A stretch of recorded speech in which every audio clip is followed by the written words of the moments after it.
തിരിച്ചറിഞ്ഞ മൃതദേഹങ്ങളുടെ പോസ്റ്റ്മോർട്ടം പൂർത്തിയായിട്ടുണ്ട്. 22 പേരുടെയും എന്ന് പറയാൻ എനിക്ക് പറ്റത്തില്ല. ഓൾമോസ്റ്റ്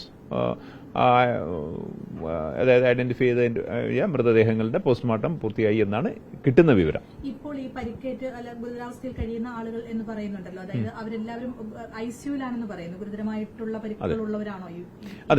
അതെ, ഗുരുതരമായ പരിക്കുകളുള്ളവരാണ് ഇപ്പോൾ ഐസിയുയിൽ. ബാക്കിയുള്ളവർ വിവിധ ഹോസ്പിറ്റലുകളിൽ പ്രവേശിപ്പിച്ചിട്ടുണ്ട്. പലരും ഡിസ്ചാർജ് ആയിട്ടുണ്ട്. ഇതിനകം തന്നെ ഡിസ്ചാർജ് ആയിട്ടുണ്ട്.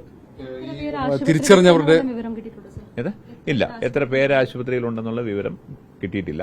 നമുക്കിപ്പം ലഭ്യമായ വിവരങ്ങൾ ഗുരുതരമായ പരിക്കുകളോടുകൂടി ഇന്റൻസീവ് കെയറിൽ വിവിധ ആശുപത്രികളിലുള്ള ആൾക്കാരെ സംബന്ധിച്ചുള്ള വിവരമാണ് ഇപ്പോൾ ലഭിച്ചിരിക്കുന്നത്.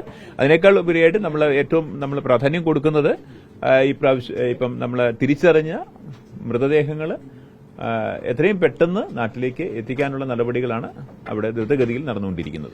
രാത്രിയോടെ തന്നെ മൃതദേഹങ്ങൾ എത്തിക്കാമെന്ന് ഇന്ന് പ്രതീക്ഷിക്കുന്നു. എല്ലാ കാര്യങ്ങളും പൂർത്തിയാകുന്ന പക്ഷം അത് നാട്ടിലേക്ക് അയക്കാൻ പറ്റുമെന്ന് പ്രതീക്ഷിക്കുന്നു. പ്രത്യേക വിമാനത്തിൽ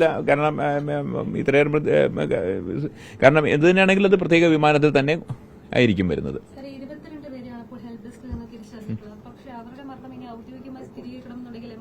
അല്ല, എംബസിയുമായിട്ട് ബന്ധപ്പെട്ട് എംബസിയുടെ ഒരു കൺഫർമേഷന് അത് വരുമെന്നാണ് ഞാൻ അറിയുന്നത്. എംബസിയിൽ അതിനുള്ള കാര്യങ്ങൾ ഇവിടെ നടന്നുകൊണ്ടിരിക്കുകയാണ് എംബസിയുടെ ഭാഗത്തുനിന്ന്. അതിനെക്കുറിച്ച് വിവരങ്ങളൊന്നും ലഭിച്ചിട്ടില്ല. ഓക്കെ.